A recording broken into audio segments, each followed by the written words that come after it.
Business tip from Labin World. Bakit maraming mga tao ngayon ang hindi nagtatagumpay sa pagninegosyo? Ito yung isang natutunan ko bilang isang auditor sa totoong buhay. Yung concept na aking natutunan na kaya maraming nagpe-failed sa mga pinapasok na business kasi nag-i-invest sila na hindi nila kakilala yung kanilang sinasamahan. Lamang pa rin yung alam mo na yung background ng kanyang ginagawa, yung nature ng business niya, is anong mas maganda. Susugal ka na rin lang naman, bakit hindi mo pa dun sa iyong kakilala na nakita mong may result, magandang attitude, at nakilala mo naman siyang matyaga at marunong mag-lead ng tao. Bakit hindi mo sinasamahan? Kaya nahihirapan ka mag-decide. Yun ang nakita kong sekreto na magsusugal na rin lang naman ako, 'di ba? Mas maganda kung kilala ko na yung sasamahan ko. Katulad ng CEO ng aming kumpanyang Labin World. From 2017, kilala ko na ang journey niya. Ngayon ako yung nag-decide sumama sa kanya, hindi na ako nahirapang gawin ito. Yan ang kagandahan.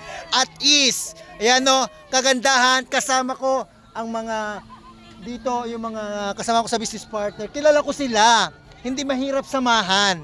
Kaya ako, payo ko sa iyo kaibigan. Kilala mo na ako, matagal na rin ako nagninegosyo. Wala akong nilokong tao sa social media, sa FB, sa personal. At kung may niloko ko, PM mo ko.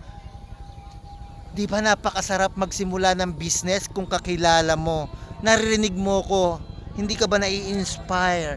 Yun ang problema. Sa halip na ma-inspire ang isang tao, papalayo siya. Kasi iba yung nagiging thinking niya na baka siya ay gamitin lang sa pag-unlad niya. Hindi.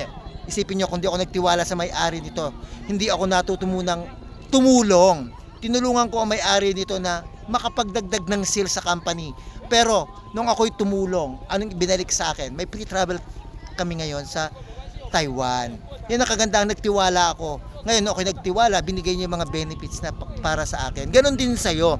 Mag-start ka munang magtiwala sa kakilala mo kaysa sumugal ka sa hindi mo kilala. Sama ka na sa akin. Pag uwi ko na sa Pilipinas, narito po ako ngayon sa Taiwan eh. PM ako, huwag kang mahiya. Usap tayo, ituturo ko lahat sa iyo ang natutunan ko sa online business ni Labin World. International na kami. May mga leader na ako dito sa Taiwan. Hindi ka pa ba magtitiwala sa akin? Parang hindi mo naman ako naging kaibigan. Ha? Chat mo ko.